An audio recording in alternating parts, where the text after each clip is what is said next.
Bonjour à tous. Aujourd'hui, cette vidéo qui me paraît très importante, c'est se libérer des conflits. Car en effet, on peut voir que ça soit autour de nous et en nous-mêmes, à quel point nous sommes entourés, englués dans des conflits. Alors, je vais essayer justement d'amener un peu d'éclairage sur cette façon de se libérer des conflits. D'abord, c'est avant tout d'observer qu'il y a un conflit. Un conflit, c'est-à-dire quelque chose où il y a un avis d'un côté, un avis de l'autre, et qui ne sont pas OK, qui ne sont pas ensemble, qui sont opposés, qui sont différents. Et donc, déjà, de voir que ce conflit existe, donc ne pas le nier, ne pas l'étouffer, ne pas en faire quelque chose d'anodin, hein, mais plutôt de l'observer véritablement en conscience, en amour si possible, mais ça on peut mettre beaucoup de temps pour y arriver, pour que on puisse voir le conflit entre soi et l'autre, entre deux parties de nous-mêmes. Tout ça est le même principe de base. Donc d'abord, observer ce conflit. Et s'il y a conflit, il y a émotion. C'est-à-dire, il y a un refus d'une réalité. Donc c'est bien au niveau de l'émotion que l'on peut petit à petit vraiment être présent à toutes les manifestations intérieures, à notre corps, à notre esprit, à notre respiration, pour voir ce que provoque ce conflit. Donc la première étape, c'est déjà de ne pas réagir, de ne pas être dans une sorte d'automatisme dans le conflit qui fait qu'on réagit de la même manière que depuis tout le temps, j'allais dire depuis la nuit des temps, c'est-à-dire souvent quelque chose que l'on a reçu, que l'on a enregistré dans notre éducation, dans notre culture, dans notre énergie de pays, de famille, ou notre énergie individuelle. Donc la réaction est toujours une erreur de jugement, mais une erreur d'appréciation, une erreur de conscience. Donc déjà, essayer de mettre de la distance de temps, tout simplement, entre la manifestation de notre énergie et, et ce conflit. Donc déjà, la distance, elle peut être aussi physique, et souvent physique est nécessaire. Donc déjà, prendre de la distance, si possible dans le silence, si possible dans la non-confrontation agressive, pour que le temps puisse se jouer, pour que l'inspiration, l'intuition, l'amour puissent petit à petit nous guider. Et pour ça, il faut vraiment être en accord total avec ce que va vivre notre corps dans ce conflit. Donc déjà de bien ressentir dans notre corps, jusqu'à nos organes, jusqu'à nos tensions les plus subtiles dans notre corps, ce que ce conflit provoque. Et ce n'est pas en jugeant ces manifestations corporelles, c'est simplement en les entourant de tendresse, tout simplement, en essayant de respirer au mieux possible, en prenant le temps qu'il faut pour que justement ces émotions qui obligatoirement dirigent nos réactions. Et c'est bien pour cela qu'il faut prendre du temps pour que ces émotions puissent se fondre par, par l'acceptation et non pas par la lutte, non pas par le refus, mais simplement par l'acceptation de tout ce qui est dans notre corps suite à ce conflit. Ensuite, on va pouvoir essayer de comprendre que ce conflit est toujours une épreuve nécessaire à notre chemin.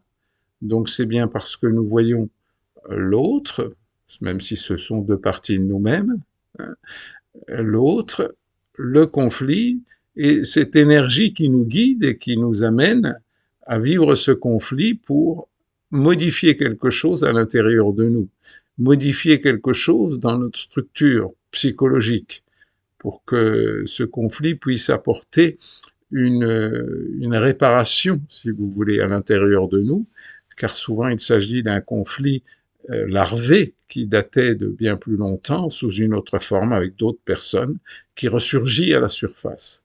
Donc c'est bien par cette observation tranquille, cette acceptation totale de nos émotions, de nos ressentis intérieurs, et si on n'a pas l'habitude de cela, évidemment, il faudra beaucoup de méditation pour y arriver à ouvrir cette porte du ressenti et pour que tout ce qui est étouffé, comment dirais-je, canalisé soit un peu libéré pour que ces émotions concernant le conflit puissent elles-mêmes grandir d'abord et se libérer ensuite par expansion, si je puis dire.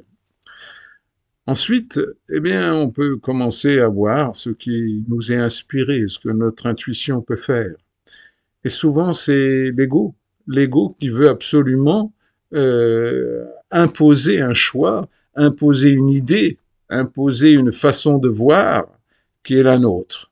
Et c'est là où peut-être on peut commencer déjà à comprendre, à ressentir, à voir que la solution de l'autre ou de l'autre partie de nous-mêmes n'est pas si mauvaise que ça.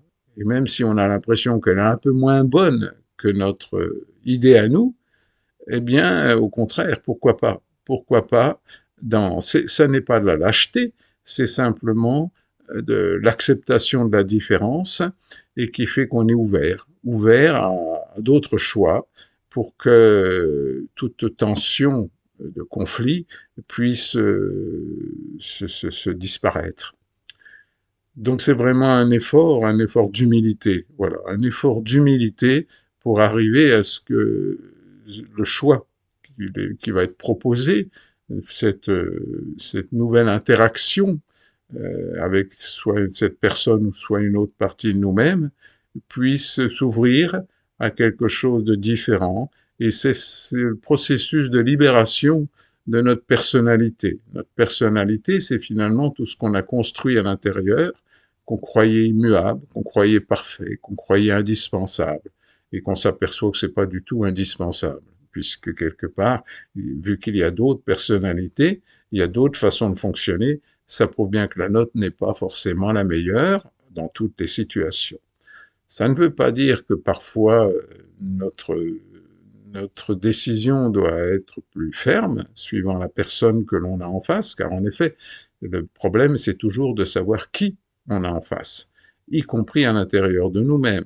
Qui a cette idée de lutte à l'intérieur de moi-même ou à l'extérieur?